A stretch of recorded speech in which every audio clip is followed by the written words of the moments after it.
Welcome to your one-on-one coaching session. Today, we're going to completely overhaul your daily routines using the actual science of atomic habits.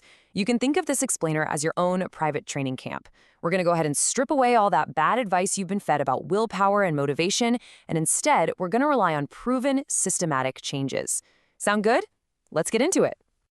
All right, so let's dive right in with a little locker room reality check. I really want to address this exact frustration you've probably felt time and time again. You know the drill. You set a goal, you get super motivated, and then a week later, you just fall right back into your old patterns. And you're left asking yourself, why don't I do what I say I'm going to do? You probably feel like you just lack discipline, right?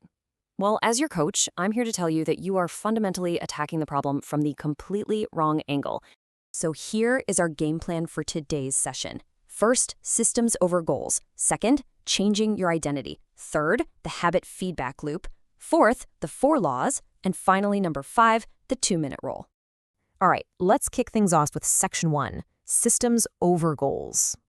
Listen to me carefully here because this is huge. If you're having trouble changing your habits, you are not the problem. Your system is. Bad habits, they repeat themselves again and again, not because you don't want to change, but simply because you have the wrong system for change.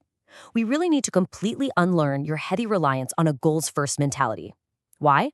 Well, because the implicit assumption behind any goal is basically, once I reach my goal, then I'll be happy, right? It restricts your happiness to one specific future scenario. Plus, goals are really just about winning a single game. A systems-first mentality, on the other hand, well, that's about continuing to play the game. When you actually fall in love with the process rather than the final product, you give yourself permission to be satisfied anytime your system is running. It's a total game changer. Moving right along to section 2, change your identity. Now, before we get into the tactical drills, we really need to address your inner game. The absolutely crucial point here is this. The deepest level of change is actually identity change. Building better habits isn't just about some quick life hacks, like flossing one tooth or taking a cold shower just to hit a metric.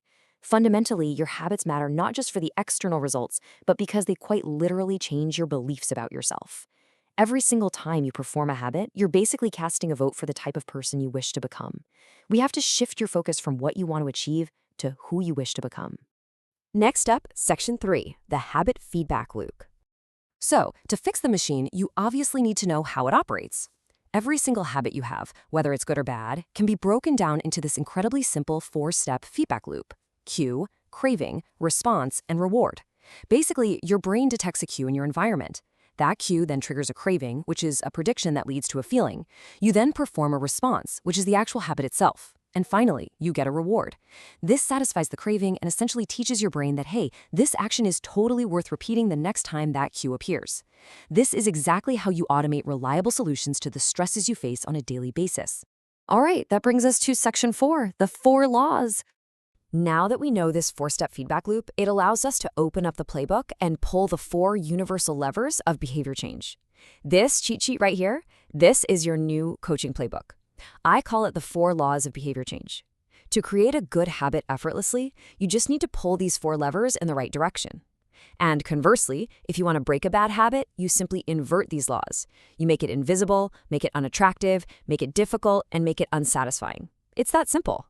Whenever you want to change a behavior from this day forward, I want you to run it through these 4 laws like a drill, just to see exactly where your system is failing. Ask yourself, how can I make the cue obvious? How can I make the craving attractive? How can I make the response easy? And how can I make the reward satisfying? Let's actually look at some specific techniques to execute these laws right now.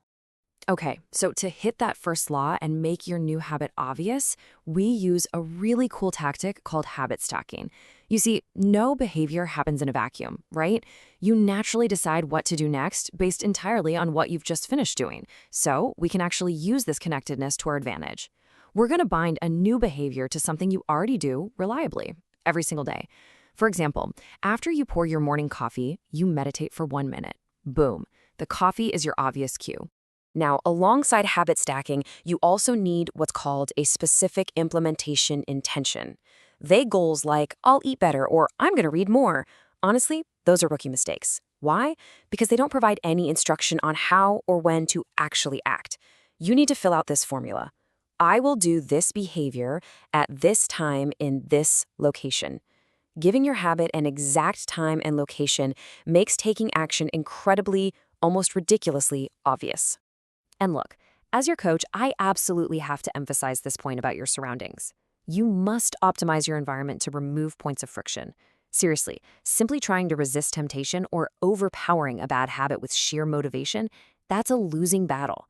It's literally like trying to force water through a bent hose. Sure, you might push a little bit through, but it requires just exhausting effort. Unbend the hose. Optimize your environment. If you want to practice guitar, don't leave it shoved in the back of the closet. Put it right out there in the middle of your living room. Make it easy on yourself. And finally, Section 5, the 2-minute rule. Let's tackle the absolute biggest mistake my clients make: letting excitement push them to do way too much, way too soon. You want to change your life, so you try to do the whole shebang in one afternoon. To solve this, we apply the 2-minute rule. We're going to scale down literally any ambitious goal into a super easy gateway habit that just gets you moving without feeling like a challenge. You don't start by running 3 miles. You start by simply tying your running shoes. Literally anyone can fold one pair of socks. Anyone can read one single page. You have to remember, a habit must be established before it can be improved. We're making it as easy as humanly possible to just get in the game.